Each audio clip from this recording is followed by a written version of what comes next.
પછી કહેવાય છે કે એમણે એમના આશ્રમમાં રહેલા બાળકોને આ ગ્રંથ ભણાવ્યો અને કહ્યું કે હે બાળકો, તમે જ્યારે જંગલમાં જાવ ને ત્યારે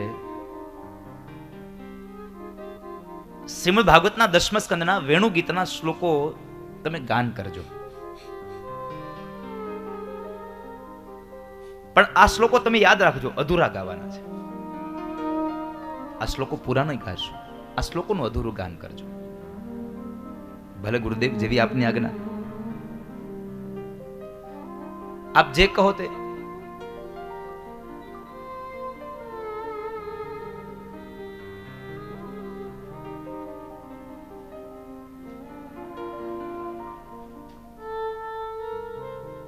તમે જે કહો તે.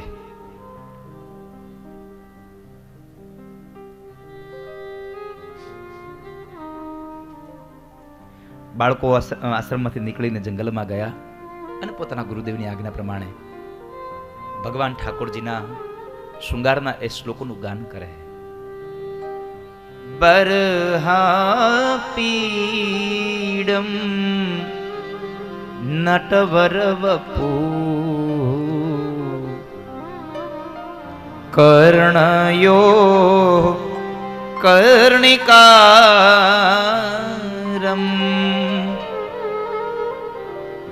બિભ્રદવાસ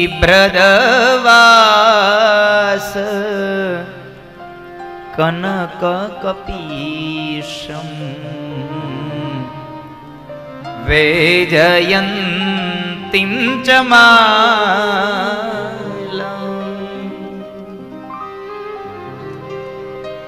બરહાપીડમ નટવર વપુ કર્ણયો કર્ણિકારમ બિભ્રદવાસ કનક કપિશમ વૈજયંતીમ ચ માલા. એવી વૈજયંતી માળા પહેરે ભગવાન. બાળકો શ્લોક ગાન કરતા કરતા આગળ ગયા.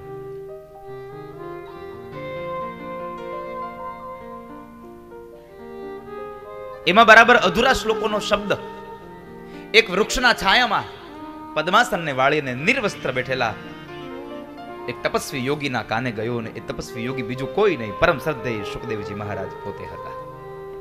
કાનમાં અવાજ પડ્યો અને કાન ચમિકા, આ તો મારા ઠાકુરનો શૃંગાર, આ તો મારા ભગવાનને કોઈ શણગાર કરે છે. પણ મારા ઠાકુરને શૃંગાર કર્યો, પણ હજી ભગવાનને શૃંગાર અધૂરો શું કામ?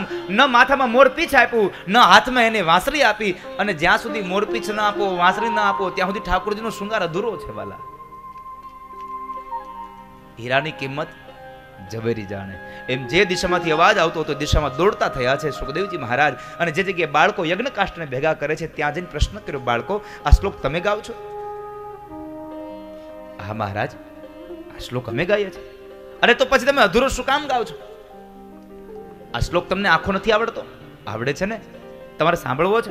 હા મારે સાંભળવો છે. આ શ્લોક મને સંપૂર્ણ સંભળાવો. અને એ સમયે વેદવ્યાસ મહારાજના શિષ્યો ગાઈ રહ્યા, બરહાપીડમ નટવર વપુ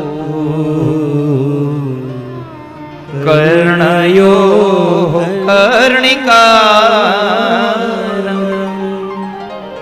બિભ્રદવાસ કનક કપીશમ વૈજયંતિમ ચ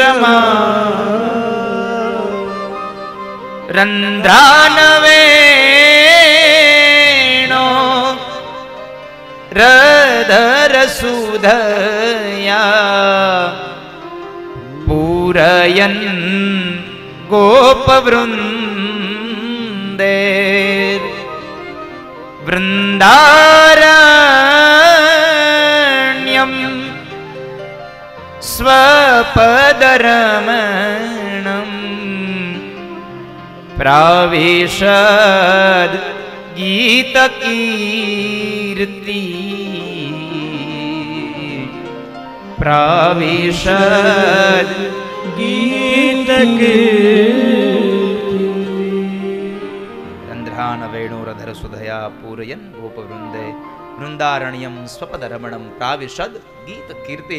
આ આખી વૃંદાવન જેની કીર્તિનું ગાન કરે છે એવા ભગવાન ઠાકોરજીનો શૃંગાર થયો. જાણે સુખદેવની સામે આખી ભગવાનની મૂર્તિ આવીને ખડી રહી ગઈ હોય. ભગવાનને જેટલો શૃંગાર કરો ને એટલો ઓછો છે.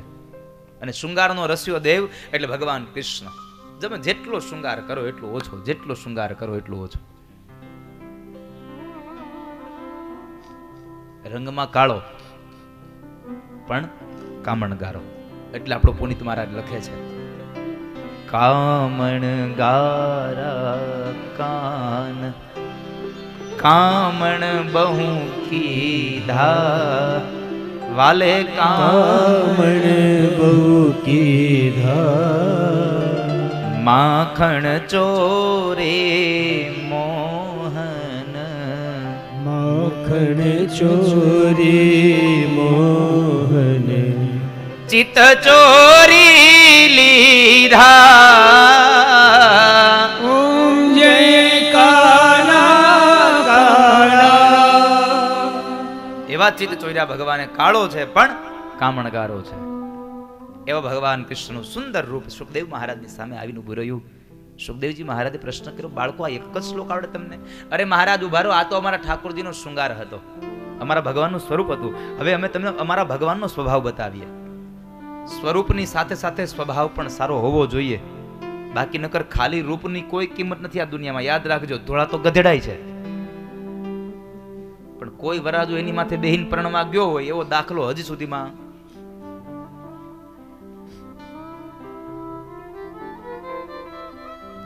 ઘોડી કે ઘોડો ભલે થોડો કાળો હોય, એની માથે પલાણ કરી અને વરાજો પરણવા જાય. ગધેડા ધોળા હોય તો એની માથે ન બેહાય. એમ સ્વભાવ સારો રાખજો તો દુનિયામાં કિંમત થશે, નહીં તો દુનિયા તમને નહીં પૂછે કાંઈ. મહારાજ સાંભળો, અમારા ઠાકોરજી કેવા દયાળુ છે અને અમારા ભગવાનનો સ્વભાવ કેવો. અહો બકીયમ સ્તનકાલકૂટ જિઘાંસયાપાયયદપ્યસાધ્વી લેભે ગતિંધાતૃચિતાં તતોન્યમ કં વા દયાલું શરણં વ્રજેમ કં વા દયાલું શરણં વ્રજેમ. ત્રીજા સ્કંદમાં એક પ્રશ્ન થયો, બાપજી કોના શરણે જવું? કેવા દયાળુના શરણે જવું? કં વા દયાલું શરણં વ્રજેમ.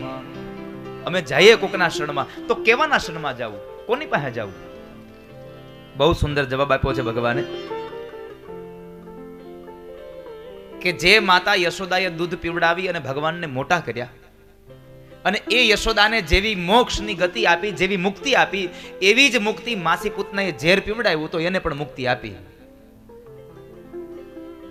અહો બકીયમ સ્તનકાલકૂટમ. સ્તનકાલકૂટમ, કાલકૂટ નામનું જે વિષપાન કરાવવા માટે આવેલી એ પૂતના, અને એ પૂતનાને પણ ભગવાને મોક્ષ આપ્યો. અને એ મોક્ષ કેવો આપ્યો? તો જે મોક્ષ માતા યશોદાને દૂધ પી અને આપ્યો એવો જ મોક્ષ પેલી પૂતનાનું ઝેર પી અને એને આપ્યો. એટલે ઝેર પાઈ એને પણ મોક્ષ આપે અને દૂધ પીવડાવે એને પણ મોક્ષ આપે. આવો જેનો સ્વભાવ હોય ને એવા દયાળુના શરણે આપણે જવું જોઈએ. કં વા દયાલું શરણં વ્રજે. કેવા દયાળુ? તો કહે છે દૂધ પીવડાવે એને પણ મોક્ષ આપે અને ઝેર પીવડાવે એને પણ મોક્ષ આપે છે. એવા દયાળુના શરણે. ભગવાન બહુ દયાળુ છે. એની એની એની એની કરુણા વરસતી રહે છે.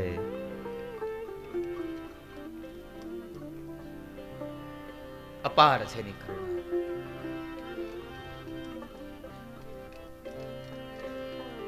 મેં પાપ કર્યા છે એવા, હું ભૂલ્યો તારી સેવા. મેં પાપ કર્યા છે એવા, ભૂલ્યો તારી સેવા. મેં પાપ કર્યા છે એવા, હું ભૂલ્યો તારી સેવા.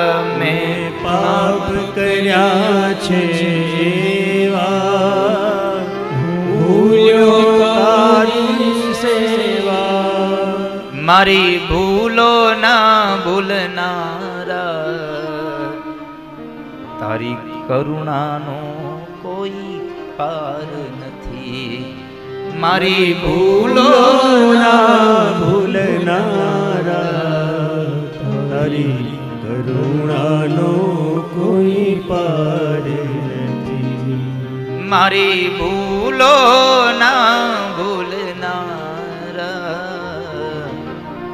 તારી કરુણાનો કોઈ પાર નથી. મારી ભૂલો ના ભૂલનારા, તારી કરુણાનો કોઈ પાર નથી. ઓ કરુણાના કરનારા, તારી કરુણાનો કોઈ પાર નથી. કરુણાના કરનારા, તારી કરુણાનો કોઈ પાર નથી. એવા દયાળુ છે, એવા કરુણા સાગર છે ભગવાન. જો કે એમ તો મહાપુરુષો એમ પણ કહે છે ભગવાનને કરુણા સાગર ન કહેવો, માત્ર તમે દયાળુ કહો, કરુણા સાગર ન કહો. કારણ કે સાગરને તો એક કિનારો હોય છે અને મારા પરમાત્માની દયાનો કોઈ કિનારો જ નથી હોતો. અવિરત તેની કિનારા વગરની આ દયા વરસતી રહે છે ઠાકોરજીની. માટે એ કરુણા સાગર નહીં, એ તો એ દયા નિધાન છે. कृपा की न होती जो आदत तुम्हारी, तो सुनी है रहती अदालत तुम्हारी.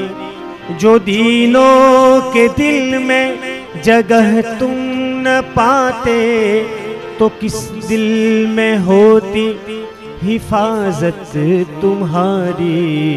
तो किस दिल में होती हिफाजत तुम्हारी.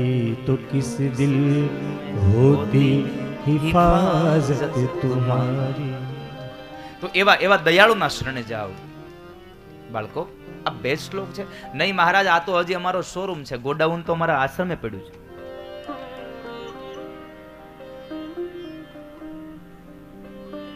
કેટલા શ્લોક છે આવા મહારાજ?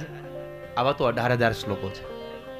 તમે વિચાર કરો, 2 શ્લોકનું ગાન કરીએ અને આપણને આટલો આનંદ આવતો હોય તો 18,000 શ્લોકોમાં કેટલો રસ ભર્યો હશે. એટલે કહ્યું સ્વાદુ સ્વાદુ પદે પદે. એક એક પદમાં આનંદ ભર્યો છે, રસ ભર્યો છે. મને લઈ જાવ ને. તમે આ શ્લોક ક્યાંથી શીખ્યા? અમારા ગુરુદેવ પાસેથી. કોણ છે તમારા ગુરુદેવ? અમારા ગુરુદેવ મહર્ષિ વેદવ્યાસ.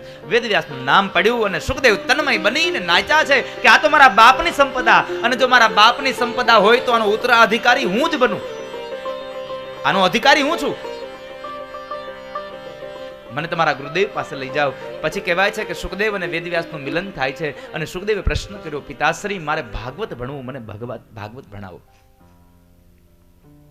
વેદવ્યાસ મહારાજે ભાગવત ભણાવ્યું. સુખદેવજી મહારાજ ભાગવત ભણીને તૈયાર થયા. હવે ઉપાધિ ત્રીજી વાતની આવી. પેલા લખવાની ઉપાધિ હતી, લખી નાખ્યું. પછી વાંચનારો નહોતો, વાંચવા વાળો તૈયાર થયો. હવે હું અહીંયા 4:30 વાગે આવીને બેસી જાઉં ને તમે બહાર હજી ચાના કપ લઈને આટા મારતા હોય, મારે શું કરવું? બરાબર ને? બરાબર રસોડ જમાડો છો ને બધાને? આ હારું પણ આમ જો તમે અહીંયા કથા સાંભળીને પછી રસોડામાં જાવ ને એટલે એમાં સ્વાદ અનેરો આમ કારણ કે ભાવ જાગે ને કે મારે ઠાકોરજીને જમાડવાના છે, પછી આ લોકોને જમાડવાના છે. સત્યનારાયણ ભગવાનનો આપણે શીરો બનાવતા હોઈએ, કેટલો સરસ આમ સ્વાદ આવે. કારણ કે ત્યારે ઠાકોરજીની પૂજા ચાલતી હોય, આપણે સાંભળતા હોઈએ અને સરસ મજાનો એ શીરો બનાવતા હોઈએ. હવે એનાથી 1.5 સામગ્રી તમે મહેમાન આવે તે બનાવો. કાજુ નાખો, બદામ નાખો, ઘી વધારે નાખો, ખાંડ નાખો, એલચી નાખો, તો એ ન બને. હું કામ? એને બરાબર 11:30 ફોન આવ્યો હોય કે 5 મહેમાન આવે છે, પછી બીજું તો કઈ બને નહીં. એટલે પછી ચાલુ થાય તે વહેલા આવતા હોય તો.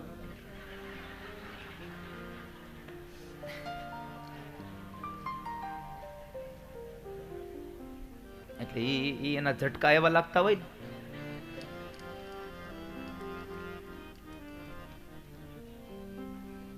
એટલે એમ ભાવથી બને તો એમાં ભાવ ભળે, એટલે મીઠો લાગે.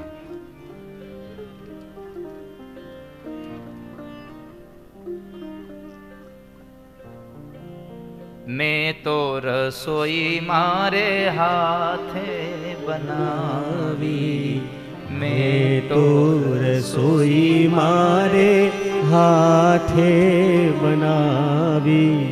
પ્રેમ જીવન તમ કાજ રે મારા પ્રેમ નિથાળી. પ્રેમ જીવન તમ કાજ રે મારા પ્રેમ નિથાળી. આરોગ જો નંદલાલ રે મારા પ્રેમ નિથાળી. એલા થાળ કાઢો છો ને લઈ આવજો. નંદલાલ રે મારા પ્રેમ નિથાળી. જમવા પધારો ને મોરાર રે મારા પ્રેમ નિથાળી. જમવા પધારો ને મોરાર રે મારા પ્રેમ નિથાળી. ખાંડી રે ખૂંદીને મેં તો ખીચડો બનાવ્યો. એવો ખાંડી ખૂંદીને ખીચડો બનાવ્યો ને એમાં તલના રેડા તાજા તેલ. અને પછી ભગવાનને કહે, વેલા વેલા આવો મારા વાલમાં, વેલા વેલા આવો મારા વાલમાં. જમવાને પધારો મારા નાથ રે, જમવાને પધારો મારા નાથ રે. વેલા વેલા આવો મારા વાલમાં, વેલા વેલા આવો મારા વાલમાં. ઘર ગામના પછવાડે વાલા મારું ઝૂંપડું, ગામના પછવાડે વાલા મારું ઝૂંપડું. આંગણિયામાં તુલસી કેરા છોડજો, આંગણિયામાં તુલસી કેરા છોડજો. વેલા વેલા આવો મારા વાલમાં, વેલા વેલા આવો મારા વાલમાં. આની પછીની જે પંક્તિ છે ને એ ધનજી દાદા મને બહુ ગમે છે. કવિએ કેટલો ભાવ વ્યક્ત કર્યો. આટલી નિશાની પ્રભુજી આવજો, આટલી નિશાની પ્રભુજી આવજો. ભૂલે ચૂકે ન જાજો બીજા ઘેર જો, ભૂલે ચૂકે ન જાજો બીજા ઘેર જો. વેલા વેલા આવો મારા વાલમાં, વેલા વેલા આવો મારા વાલમાં. આપણે એક લૌકિક ભાષાનો એક શબ્દ છે, ખબર છે? એ તમે શરમાતા નહીં હો. સમજો, ખાવામાં ન શરમાતા. આ કવિ અહીંયા એ જ કહ્યું, મીઠો રે લાગે તો મોહન માંગજો, મીઠો રે લાગે તો મોહન માંગજો. શરમાતા નહીં જોજો મારા નાથ રે, શરમાતા નહીં જોજો મારા નાથ રે. વેલા વેલા આવો મારા વાલમાં, વેલા વેલા આવો મારા વાલમાં. એટલે આમ આમ આમ આમ ભાવ ભળે તો ભગવાનની રસોઈ હારી બને, એમ મારો કહેવાનો ભાવ. તો હવે તમે અહીંયા હું નીકળો તો ચામાં નીકળી જશે જમવા.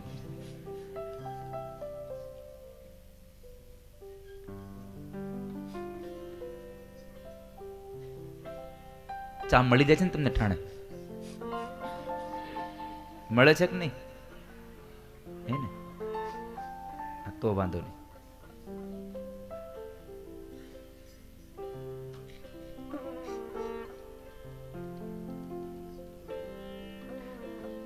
વાંચનારો તૈયાર થયો, સાંભળનારો હોય નહીં. સાંભળનારો ભાગવતનો પરમ શ્રોતા એટલે પરીક્ષિત મહારાજ. અને પરીક્ષિત એટલે અભિમન્યુનો દીકરો. અભિમન્યુ એટલે પાંડવોનો વંશજ.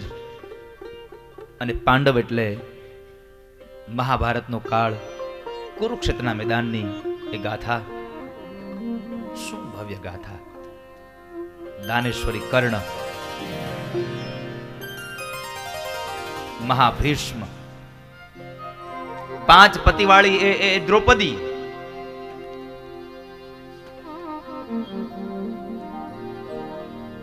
5 પાંડવો,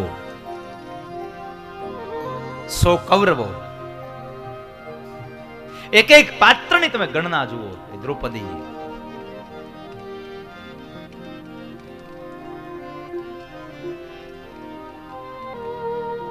મને આ ભારત વર્ષના અનેક પુરાણો બહુ સુંદર છે, પણ પુરાણોમાં જે પાત્રો છે, પાત્રો પણ અતિ સુંદર છે, પણ એ પાત્રોમાં 2 પાત્રો મને વિશેષતઃ મને બહુ વધારે ગમે છે. અને એમાંનું સૌથી સુંદર પાત્ર કોઈ હોય તો એ રામચરિતમાનસનું માં જાનકી છે. વિશેષતઃ ગમે છે. મારી બુદ્ધિ એમ કહે છે કે મહાભારતના કાળમાં જો દ્રૌપદી બોલ્યા ન હોત તો મહાભારત રચાયું ન હોત, અને રામાયણના કાળમાં જો સીતાજી મૌન ન રહ્યા હોત તો રામાયણ રચાયું ન હોત, ન રચાયું હોત. રામને 14 વર્ષનો વનવાસ થયો છતાં પણ માં જાનકી ચૂપ રહ્યા છે. એ તો કદાચ બોલ્યા હોત માં કૈકેયીની સામે કે મારો પતિ જંગલમાં નહીં જાય તો રામાયણ ન રચાણી હોત, પણ જાનકી મૌન રહ્યા છે. અહીંયા દ્રૌપદી બોલ્યા ન હોત તો મહાભારત ન થયું હોત. આ 2 પાત્ર બહુ અદભુત છે. આ 2 પાત્રોમાં એટલું જ સમજાવે છે ક્યાં બોલવું ને ક્યાં ચૂપ રહેવું. જીવનમાં સુખી થવું હોય તો ક્યાં ટકવું અને ક્યાં અટકવું. આ 2 વાત આવડી જાય એટલે જીવનમાં કોઈ દુખી ન થવું. ક્યાં ટકવું ને ક્યાં અટકવું, 2 વાત. તો આવું હું તમને એ પંચમ વેદ છે મહાભારત હિન્દુ શાસ્ત્રમાં. 4 વેદો છે આપણા, ઋગ્વેદ, યજુર્વેદ, સામવેદ અને અથર્વવેદ. આ 4 વેદો. પણ મહાપુરુષો એમ કહ્યું મહાભારત ઇતિ પંચમ વેદ. મહાભારત પંચમ વેદ છે, 5મો વેદ છે. અને પંચમ વેદની ગાથા આ કુરુક્ષેત્રના મેદાનનું જે આમાં યુદ્ધ સામે આવે તો કૌરવો અને પાંડવો સામ સામા ઉભા હોય, આખો આમ ચિત્ર આલેખાઈ જાય, સામે ઉભા છે. ભીષ્મનું નામ પડે તો બાણ સ્વયંમાં પોઢેલો ભીષ્મ દેખાય. ભીમ યાદ આવે તો ભીમની સાથેની ગદા પણ દેખાય. અર્જુન યાદ આવે તો અર્જુનનું એ ગાંડીવ.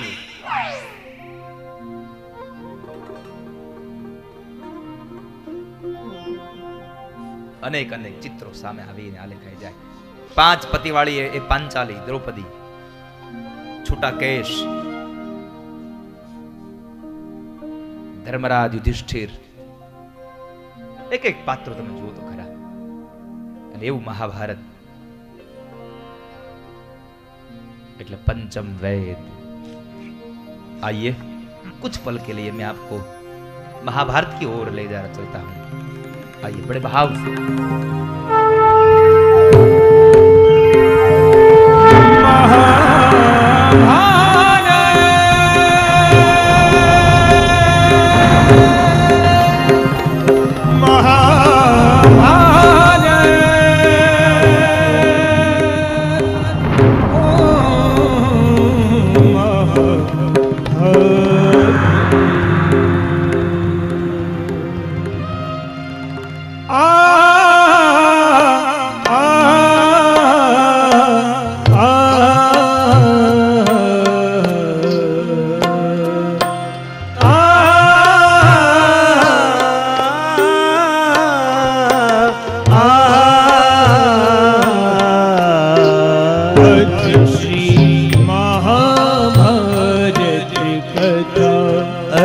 श्री महाभारत कथा, श्री महाभारत कथा, श्री महाभारत कथा. महाभारत कथा, महाभारत कथा, श्री महाभारत कथा, श्री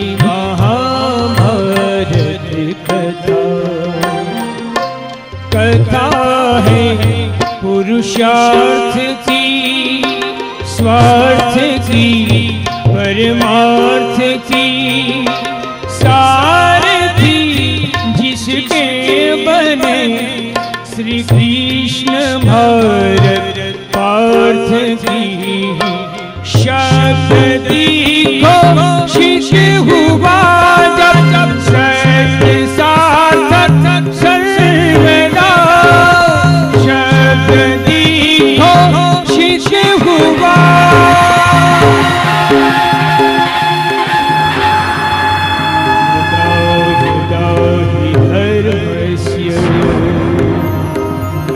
निर्भवति भारत अभ्युत्थानम धर्मस्य तदात्मनं सृजाम्यहम् परित्राणाय साधूनां विनाशाय च दुष्कृतां धर्म संस्थापनार्थाय संभवामि युगे युगे।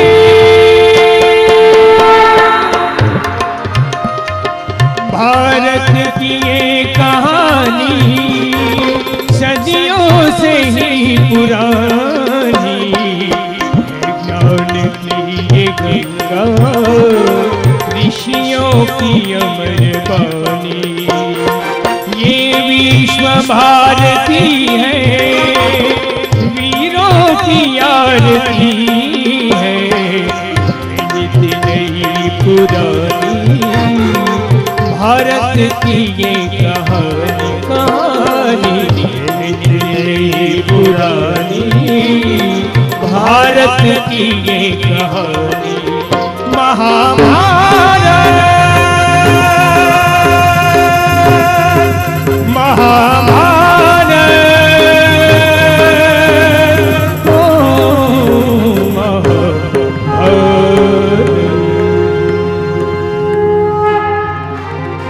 वचन दिया सोचा नहीं होगा क्या परिणाम सोच समझ कर कीजिए जीवन में हर काम आश कह रही श्वास से धीरज धरना सीख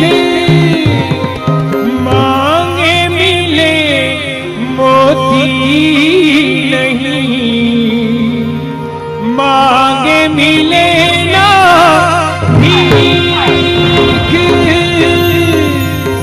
सीखे हम बीते युगों से नए युग का करे स्वागत करे स्वागत करे स्वागत करे स्वागत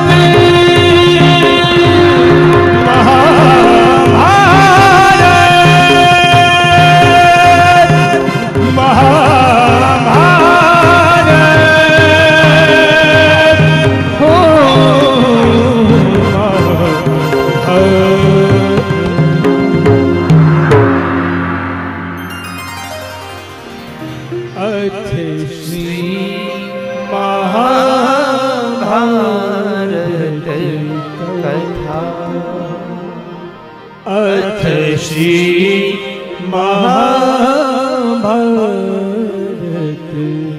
कथा।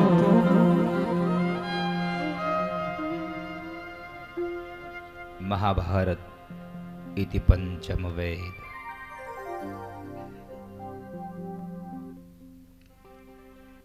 परीक्षितना जन्म पूर्वेनी आ कथा।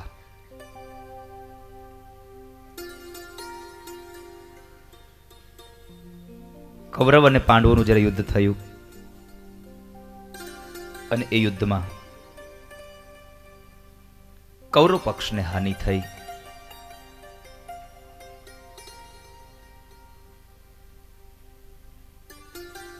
અને ભીમસેનની એક ગદાથી જ્યારે દુર્યોધનની જાંઘ તૂટી, એ સમયે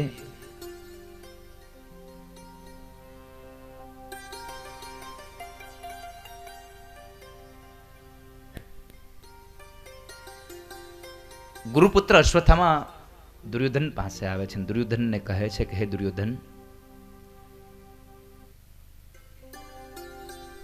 હવે તું શાંત થઈ જા, તારા મનને શાંતિ આપ. દુર્યોધન કહે છે કે ગુરુપુત્ર, જ્યાં સુધી આ ધરતી પર 5 પાંડવો જીવે છે ત્યાં સુધી મને શાંતિ ન મળે. અશ્વત્થામા કહે છે કે સમજી લે કે કદાચ આ ધરતી પર 5 પાંડવો ન રહે તો તારા મનને શાંતિ મળશે.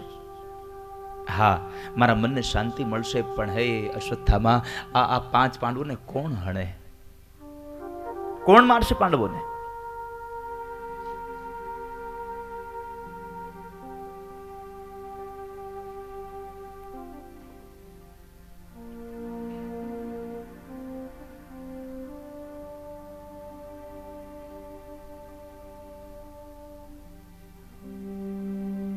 અને અશ્વત્થામાએ પ્રતિજ્ઞા કરી,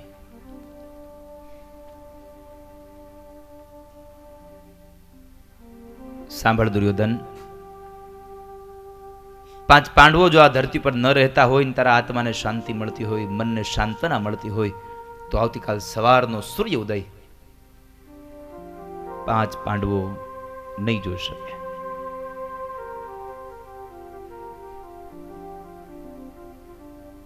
અશ્વત્થામા નીકળી જાય છે. એક પંક્તિ હમણાં ગાઈતી, ખબર છે?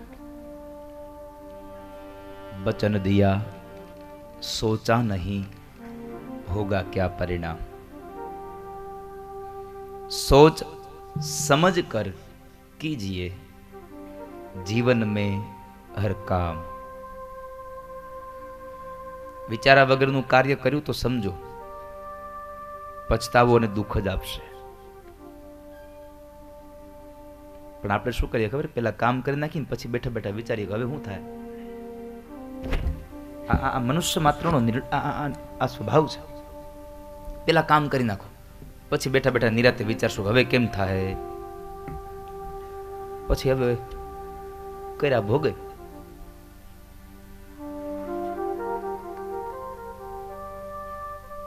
કોઈ પણ નિર્ણય લેતા પહેલા વિચાર કરો, સોચ સમજ કર કીજીએ જીવન में हर काम. અશ્વત્થામા નીકળી જાય છે પાંડવોને મારવા માટે. પણ હવે અશ્વત્થામા મારી આગળ હતો ને, એની પાસે તાકાત નહોતી કે હું 5 પાંડવોને મારી નાખું. સામી છાતે તો લડાઈ એવું હતું નહીં. એટલે એક મનસુબો ઘડ્યો કે પાંડવો જ્યારે રાત્રે સૂવે ને ત્યારે નિંદરમાં મારી નાખું. 5 પાંડવો રાત્રિના સમયે જ્યારે ભોજન કરીને પોતાના શયનખંડમાં સૂવા માટે જાય છે, પણ એ જ સમયે આ દુનિયાના અઘરામાં અઘરું પાત્ર ભગવાન કૃષ્ણ 5 પાંડવોને કહે છે હાલો તમારે સુવા નથી, મારી ભેગા હાલો. ભગવાન 5 પાંડવો લઈને જતા રહ્યા. એની જગ્યાએ દ્રૌપદીના 5 દીકરાઓ સુતા છે કુમાર અવસ્થાના, અને અશ્વત્થામા મધ્યરાત્રિએ ખડગ લઈને આવે છે. એને એમ કે 5 પાંડવો સુતા છે. અંધારાની અંદર એક એક ખડગના પ્રહારથી દ્રૌપદીના 5 દીકરાઓના મસ્તક ધડથી અલગ કરી નાખ્યા. રક્તની ધારાઓ છૂટી ગઈ, ખાબોચિયા ભરાયા. 5 પાંડવના મસ્તક સમજી અને 5 વાળની ચોટલી બનાવી અને લઈને જાય છે રાત્રિના સમયે. દુર્યોધન, તારા મનને હવે શાંત કર, 5 પાંડવો ધરતીમાં નથી રહ્યા. દુર્યોધન આશ્ચર્ય સાથે પ્રશ્ન કરે છે, અશ્વત્થામા તમે નિંદરમાં નથી ને? તમે ભાનમાં તો છો ને? તમે શું બોલો છો એનો તમને ખ્યાલ છે? 5 પાંડવો આ ધરતીમાં નથી રહ્યા, આ બોલવું પણ બહુ અઘરું છે. અને તમે એમ કહો છો 5 પાંડવો આ ધરતીમાં નથી રહ્યા. મને ભરોસો નથી તમારી વાતમાં. પાંડવોને આટલા જલ્દી કોણ હણી શકે? અશ્વત્થામા કહે છે મને ખબર હતી કે તને ભરોસો નહીં આવે, એટલે તને ભરોસો દેવડાવવા હું 5 પાંડવોના મસ્તક સાથે લઈને આવ્યો છું. એટલે જોઈ લે. 5 ખોપડીઓ નજીક આપી દુર્યોધનને પોતાના આંગળાઓથી એ 5 ખોપડીઓને દબાવે છે.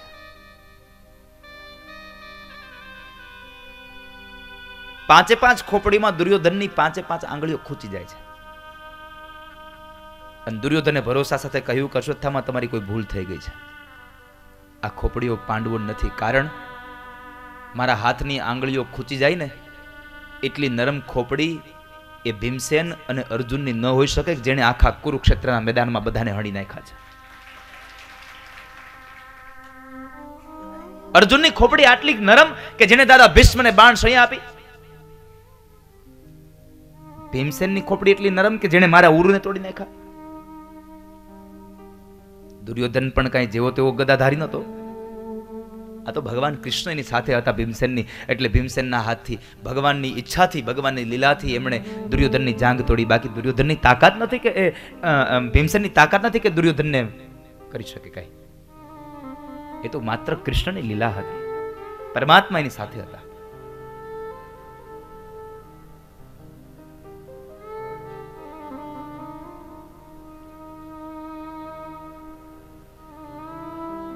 પછતાવાનો પાર ન રહ્યો અશ્વત્થામાને, કારણ કે ખબર પડી ગઈ આ તો 5 પાંડવો નથી, આ તો પાંડવોના દીકરાઓ છે. દુર્યોધન રડે છે કે અશ્વત્થામા શું કર્યું તમે? અમારું શ્રાદ્ધ ન થઈ શકે એવું કરી નાખ્યું તમે તો.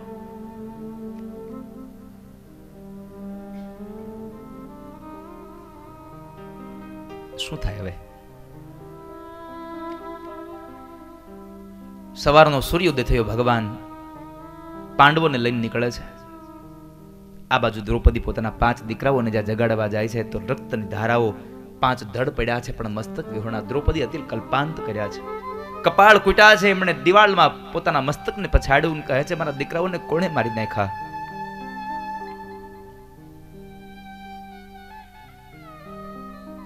માં કુંતા પણ એ સમય હજી આ દુઃખને જોવાનું બાકી હશે. માં કુંતા આવ્યા છે. માં કુંતા પણ ખૂબ દુઃખી થયા. દ્રૌપદીને સાંત્વના આપે છે કે બેટા શાંત થા. એ જ સમય ભગવાન કૃષ્ણ 5 પાંડવોને લઈને આવ્યા.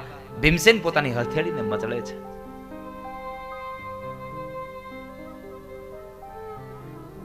અર્જુન પ્રશ્ન કરે છે કે પાંચાલી આ કોણે કર્યું? પાંચાલીએ બહુ સુંદર જવાબ આપ્યો છે, સાંભળજો. મને ખબર નથી કોણે કર્યું, પણ જેણે પણ કર્યું મારા દીકરાઓને નિંદ્રમાં મારી નાખ્યા. અને હવે એક માં એમ કહે છે કે મારા દીકરાઓને મારી નાખ્યા ને એનો મને વાંધો નથી, મારા દીકરાઓને નિંદરમાં માર્યા ને એનો મને વાંધો છે. કારણ મારા દીકરાઓને મારવા જતા હતો, જાગતા અવસ્થામાં મારવા હતા, જાગ્રત અવસ્થામાં મારવા હતા. કારણ જો જાગ્રત અવસ્થામાં માર્યા હોત ને તો અંત સમય પણ મારા દીકરાઓ ભગવાનનું નામ લઈ શક્યા હોત. આ તો નિંદરમાં મારી નાખ્યા, ભગવાનને યાદ નહીં કરી શક્યા હોય. મારી નાખ્યાનો વાંધો નથી, નિંદરમાં મારી નાખ્યા છે. ખબર નથી કોણે માર્યા. અર્જુન પ્રતિજ્ઞાબદ્ધ બન્યા છે કે પાંચાલી તારા 5 દીકરાઓના હત્યારાને લાવી એનું મસ્તક ઉતારી એનો પાટલો બનાવીને જો તને એના ઉપર બેસાડીને સ્નાન ન કરાવું તો મેં તારા આંસુડા લૂછા ન કહેવાય. અર્જુન નીકળી જાય છે ભગવાન કૃષ્ણની સાથે. ભગવાન કૃષ્ણએ કહ્યું કે આ કર્મ, આ કૃત્ય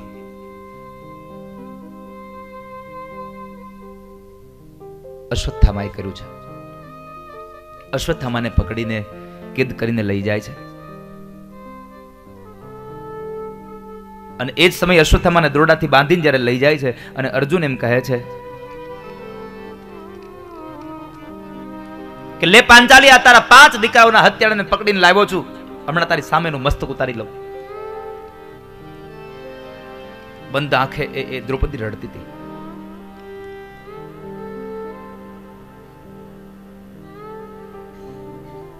એની આંખો બંધ છે. ઉવાચ ચાસહંતસ્ય બંધનાનયનમ સતી. બંધ આંખે સતી રડે છે દ્રૌપદી. દ્રૌપદીને સતી કીધી છે. બંધ આંખથી રડેલી એ દ્રૌપદી જે આંખ ખોલે છે જ્યાં સામે જુએ, એક જ શબ્દ મોઢામાંથી નીકળ્યા છે, બે હાથ જોડી પ્રણામ કર્યા અને રડતી આંખે કહે છે, મુચ્ચતામ મુચ્ચતામેશ બ્રાહ્મણો નિતરામ ગુરુ. તમાને છોડી દો, તમાને છોડી દો. તમે કોને પકડી આવ્યા છો? અરે પાંચાલી, તું કોને વંદન કરે છે? તારા દીકરાનો હથિયારો છે આ. પાંચાલી એટલું જ બોલ્યા છે, ભલે મારા દીકરાનો હથિયારો રહ્યો છે તો બ્રાહ્મણને વંદન કર્યા છે. અને છોડી દીધું. મુચ્ચતા મુચ્ચતા મેષ બ્રાહ્મણો નિતરામ ગુરુ. એક તો બ્રાહ્મણ છે ને એમાં પણ ગુરુપુત્ર છે, જેની પાસે તમે ધનુર્વિદ્યા શીખા છો, એ ગુરુપુત્ર છે. છોડી દો. અહીંયા દ્રૌપદી એટલું બોલ્યા છે. ચૈતન્ય મહાપ્રભુજી એમણે પણ એમના બાળકોને ભણાવ્યું છે, બ્રાહ્મણોનું આદર અને સન્માન કરો.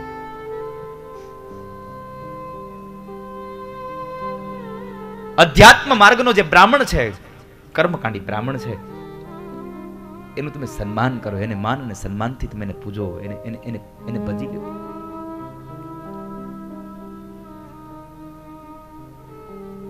બ્રાહ્મણનું અપમાન ન કરશો. ચૈતન્ય મહાપ્રભુજી આ બોલ્યા છે. અને એ સમયે એક બાળકે પ્રશ્ન કર્યો,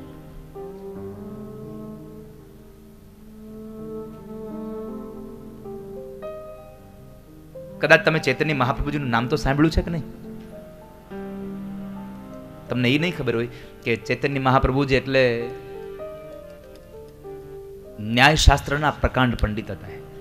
એની પાસે ન્યાયશાસ્ત્ર હતું, પ્રકાંડ પંડિત. અને એ જ ચૈતન્ય મહાપ્રભુજીના નામથી અત્યારે ઇસ્કોન સંપ્રદાય, હરે કૃષ્ણ હરે રામ નો જે સંપ્રદાય, એ ચૈતન્ય મહાપ્રભુજી.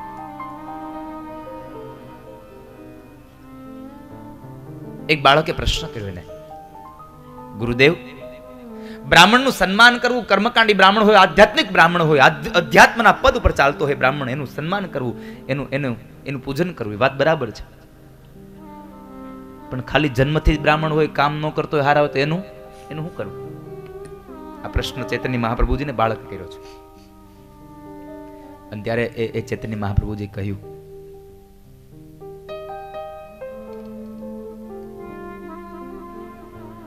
બ્રાહ્મણ શબ્દ આવે એટલે પછી શું કરે છે શું ન કરે એની સામે ન જુઓ, બ્રાહ્મણનો આદર અને ભાવ સત્કાર કરો. અને અહીંયા દ્રૌપદી કહે, મુચ્ચતામ મુચ્ચતામેશ બ્રાહ્મણો નિતરામ ગુરુ.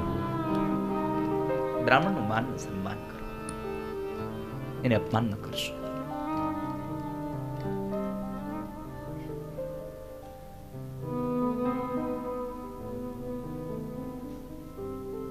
તમાને છોડી દો. હવે અર્જુન મૂંઝાણા છે. આ દ્રૌપદીની દયા, 5 દીકરાઓને મારી નાખ્યા ને એનો હત્યારો સામે છે, છતાં એમ કે છે તમારે છોડી દો. આ સ્ત્રીમાં દયા છે.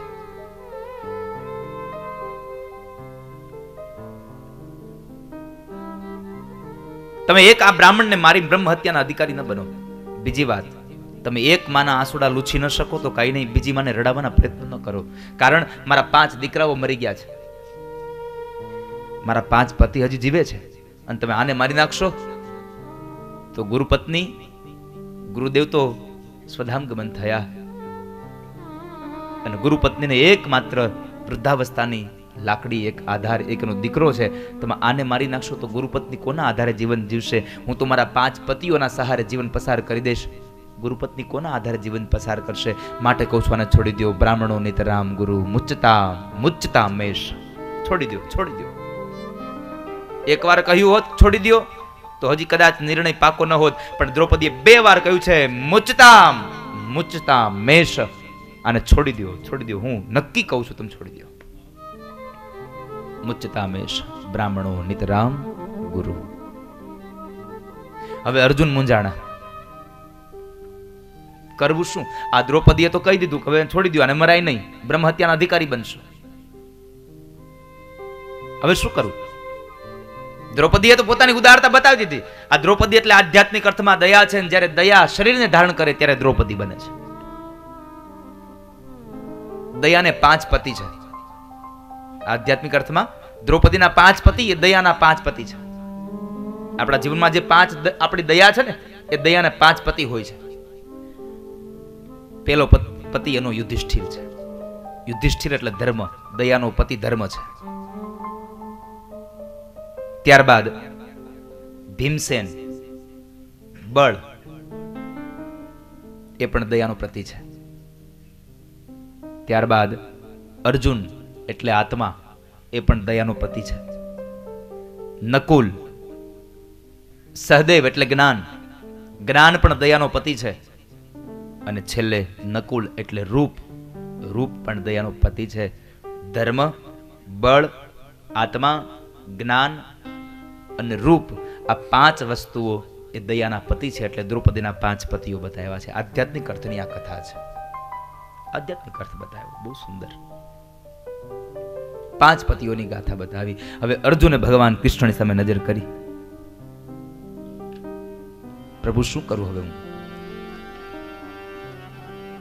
અને આ દુનિયામાં તમે ગમે તેમ કરો, જેનો જવાબ તમને ક્યાંય ન મળે, એનો જવાબ તમને ભગવાન કૃષ્ણ પાસે મળે મળે અને મળે. કારણ કે આ દુનિયામાં કોઈ એવું તાળું જ નથી કે જેની ચાવી કૃષ્ણ પાસે ન હોય. સાહેબ, આ દુનિયામાં કોઈ એવું તાળું જ નથી કે જેની ચાવી કૃષ્ણ પાસે ન હોય. એની બધાની કૂચી, જગતના આખા તાળાની કૂચી ભગવાન કૃષ્ણ પાસે રહ્યું. એને હારાના તાળા ખોલી નાખ્યા. કંસ, શિશુપાલ, કૌરવ અને યાદવો, ભીષ્મ ને દ્રોણ, જમરાજ જેવા, એ બધાનો ફેસલો એક હાથે લખો. કહો કલમમાં કૃષ્ણજી કુશળ કેવા. બધાનો ફેસલો એક જ હાથે લખો. કંસ, શિશુપાલ, કૌરવ, યાદવો પોતાના જતા, ભીષ્મ, દ્રોણ, જમરાજ જેવા, આ બધા જમ જેવા, અને છતાં આ બધાનો ફેસલો એક જ હાથમાં. ઉડે આકાશમાં, જાય પાતાળમાં, કાઢતા હરીની કંઈક ખામી, પણ ઈશની કોર્ટે જો ચડ્યો માનવી, ત્યાં એની ભણેલી સર્વ વિદ્યા નકામી. પરમાત્માની કોર્ટમાં કોઈનું કઈ ન આવે સાહેબ. એટલે એને કૃષ્ણને પ્રશ્ન કર્યો, પ્રભુ હવે શું કરું હું? અર્જુને ભગવાન કૃષ્ણ પાસે ગયા અને દુનિયાના મહાપુરુષો કહે છે કે ન્યાયાધીશોનો ન્યાયાધીશ પણ ભગવાન કૃષ્ણ છે. ગમે તે કરો સાહેબ, સૌથી મોટો ન્યાયાધીશ ભગવાન કૃષ્ણ છે. પ્રભુ શું કરું? ભગવાને એક જ વાતના જવાબ આવ્યો, અર્જુન સાચું કહું, આતતાયીને મારવામાં વાંધો નહીં. દુઃખ દેનારો હોય એને મારવામાં વાંધો નહીં. આટલા શબ્દો સાંભળીને ભીમસેન મીંડા તાળીઓ વગાડવા. આ મારા મતના છે, બસ બરાબર બરાબર કીધું તમે. પણ ભગવાને બીજું વાક્ય બહુ સુંદર ઉમેર્યું છે. ભીમસેન ખુશ થયા. અર્જુન એમ થયું, ભગવાન એમ કહ્યું આતતાયીને મારવામાં વાંધો નહીં.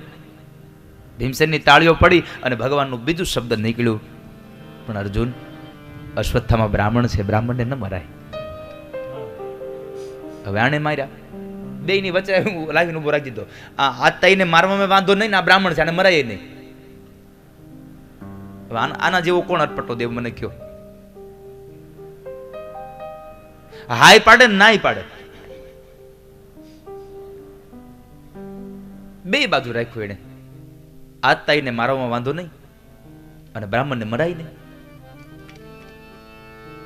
પ્રભુ શું કરવું? મને માર્ગ બતાવવામાં. જો મારું તો બ્રહ્મ હત્યાનો અધિકારી બનવું અને ન મારું તો પણ હું પાપનો અધિકારી છું, કારણ કે મારી પ્રતિજ્ઞા તૂટે છે. અશ્વત્થામાને મારું એ પણ અધર્મ છે અને જો છોડી મૂકું એ પણ અધર્મ છે. હવે કરું શું? અને ભગવાને માર્ગ આપ્યો. બ્રાહ્મણનું, તમે બ્રાહ્મણને જો મારવું હોય, બ્રાહ્મણની હત્યા એટલે શિરછેદનથી ન થાય.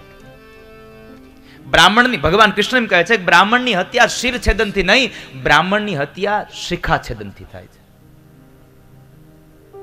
એની શિખા કાપી નાખ. અને આ દુનિયામાં બ્રાહ્મણોને પોતાની શિખા બહુ વાલી હોય છે. ચાણક્ય શિખા ન બાંધી,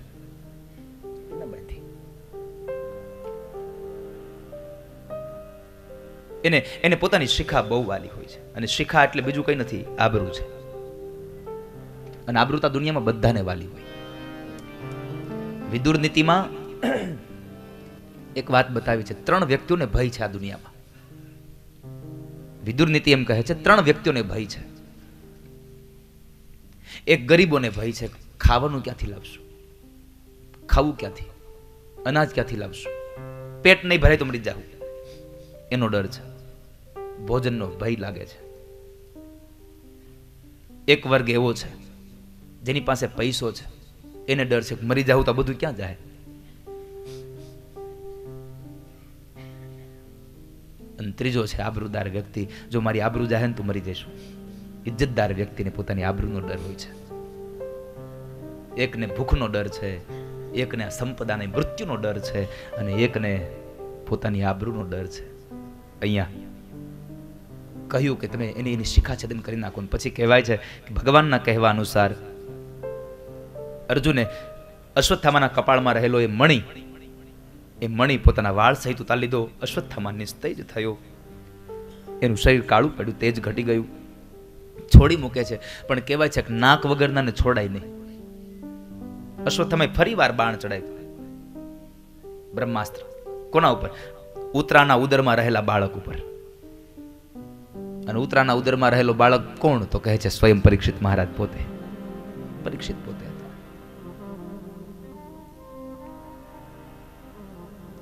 ભગવાને દ્રૌપદીના 5 દીકરાઓના ધડને અગ્નિ સંસ્કાર કરાયું અને પોતે જાય છે.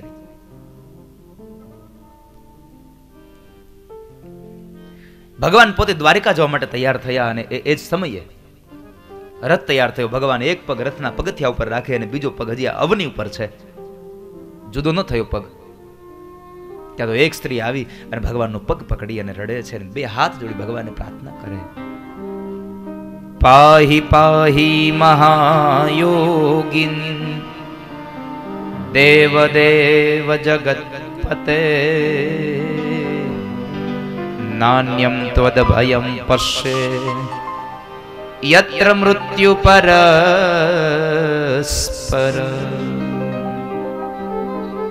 પ્રભુ બચાવી લ્યો. આ સ્ત્રી કોણ હતી? પાંડવોનો પુત્ર અભિમન્યુની વિધવા પત્ની ઉત્તરા હતી. ઉત્તરાએ ભગવાનને પ્રાર્થના કરી, પ્રભુ બચાવી લ્યો. આ દુનિયામાં જન્મ અને મરણ, મરણ અને જન્મ એ તો એક શાશ્વત ચક્ર છે. જેનો જન્મ થાય એનું મૃત્યુ થાય છે, નક્કી છે. પણ હું આપને પ્રાર્થના કરું છું, મારા ઉદરમાં રહેલા બાળકે શું બગાડ્યું છે કે જન્મતાની પહેલા જ એને મરવું પડે છે? બચાવી લ્યો, અશ્વત્થામા મારી નાખશે. ઉત્તરાએ ભગવાનને સ્તુતિ કરીને ભગવાન ઉત્તરાના શ્વાસની અંદર ગયા અને પેટમાં ગયા અને ઉદરમાં જઈ અને અશ્વત્થામાના બ્રહ્માસ્ત્રથી પરીક્ષિતની રક્ષા કરી છે. તમે રોકાઈ જાઓ પ્રભુ. થોડી વાર થઈ, માતા કુંતાએ ભગવાનને પ્રાર્થના કરી, પ્રભુ આપ રોકાઈ જાઓ, આપ ન જાઓ. હું આપને પ્રાર્થના કરું છું. માતા કુંતાએ ભગવાનને પ્રાર્થના કરી, પ્રભુ રોકાઈ જાઓ. એટલે માતા કુંતાએ પ્રશ્ન કર્યો, ફૈબા શું કરો? તમે મને પગે લાગો છો? મારે તમને પગે લાગવું જોઈએ, તમે મને પગે લાગો છો? અને ત્યારે કુંતા એમ બોલ્યા છે કે હું મારા ભાઈના દીકરાને પગે નથી લાગતી, આ દુનિયાના માલિકને પગે લાગુ છું, જે અંતર બહિર અવસ્થિતમ, જે પૂર્ણ પુરુષોત્તમ છે, પુરાણ પુરુષોત્તમ છે. હું આદિ પુરુષને વંદન કરું છું. ઓ તમે બ્રહ્માને પગે લાગો? નહીં, હું બ્રહ્માને નહીં, હું આ પુરાણ પુરુષોત્તમને પગે લાગુ છું. કૃષ્ણ પણ બહુ અઘરો દેવ છે. માતા કુંતાને કેટલી વખત આમ ચક્રાવે ચડાવ્યા, પણ માં કુંતા ઓળખી ગયા હતા કે આ મારો ભાઈનો દીકરો નહીં, આ બ્રહ્મ પોતે છે, બ્રહ્મ છે. પ્રભુ આપ રોકાઈ જાઓ. કૃષ્ણાય વાસુદેવાય દેવકી નંદનાય ચ નંદ ગોપ કુમારાય ગોવિંદાય નમો નમઃ. પ્રભુ આપ રોકાઈ જાઓ. કારણ દેવકી કરતા પણ વધારે ભાગ્યશાળી હું છું. તમે દેવકીના કુખથી જન્મ લીધો છે, ભલે મારા કુખથી જન્મ ન લીધો, પણ હું વધારે ભાગ્યશાળી એટલા માટે છું કે દેવકીના 6 દીકરાઓને મરતા તમે ન બચાવ્યા, મારા 5 દીકરાઓને તમે મરતા બચાવી લીધા, માટે દેવકી કરતા હું વધારે ભાગ્યશાળી છું. એટલે હું તમને પ્રણામ કરીને કહું છું, નંદ ગોપ કુમારાય ગોવિંદાય નમો નમઃ. રોકાઈ જાય. પ્રભુ સુખ આવ્યું ને તમે વૈયા દશો. હવે બહુ મૂળ વાત માતા કુંતાનું, આ દુનિયાની સર્વશ્રેષ્ઠ પ્રાર્થના માં કુંતાએ કરી છે. મૂળ વાત માતા કુંતા એમ કહે છે, પ્રભુ સુખ આવ્યું ને તમે વૈયા દશો. અને જો સુખ તમે જતા હોય ને સુખ આવતું હોય ને તો સુખની જરૂર નથી અમારે, દુઃખ આવવા દો, પણ તમે અમારી સાથે રહો, તમે અહીંયા રહો.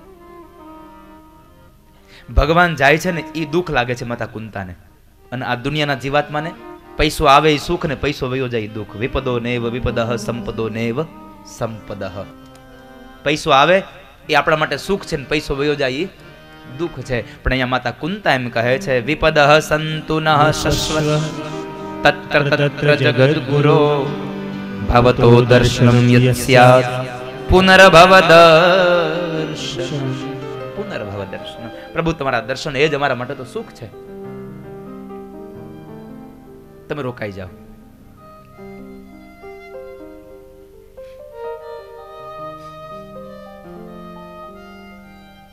તમારા દર્શન થાય, ભગવાનના એકવાર દર્શન થાય ને પ્રભુ તમારા દર્શનને લઈને માણસને બીજી વખત જન્મ ન લેવો પડે. અપુનર્ભવ દર્શનમ. અપુનર્ભવ દર્શન. તમારા એકવાર દર્શન થાય તો એને બીજી વાર જન્મ ન લેવો પડે. પ્રભુ આપ રોકાઈ જાઓ. પણ એક વાત યાદ રાખજો, દર્શન કરો ને એમાં ફેર હોય. કુંતાએ પણ ભગવાનના દર્શન કર્યા અને દુર્યોધને ભગવાનના દર્શન કર્યા હતા, પણ બેના દર્શનમાં ફેર હતો, બેની દ્રષ્ટિમાં ભેદ હતો. તમારી નજર હોવી જોઈએ. અને ભગવાન સ્વયં એમ કહે છે કે જે મને ભજે છે એ મને ગમે છે વાલા. મને ભજે તે મારા હે અર્જુન, મને ભજે તે મારા વાલા, મને ભજે તે મારા. એ અર્જુન મને ભજે ની મારા છે, મને ભજે તે મારા. ઓ મને ભજે તે મારા હે અર્જુન, મને ભજે તે મારા વાલા, મને ભજે તે મારા અર્જુન, મને ભજે તે મારા.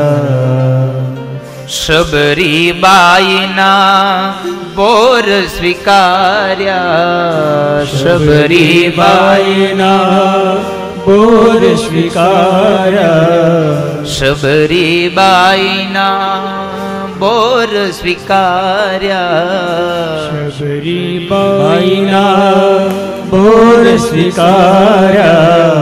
પ્રેમે આરોગી લીધા હે અર્જુન, મને ભજે તે મારા વાલા, મને ભજે તે મારા અર્જુન, મને ભજે તે મારા.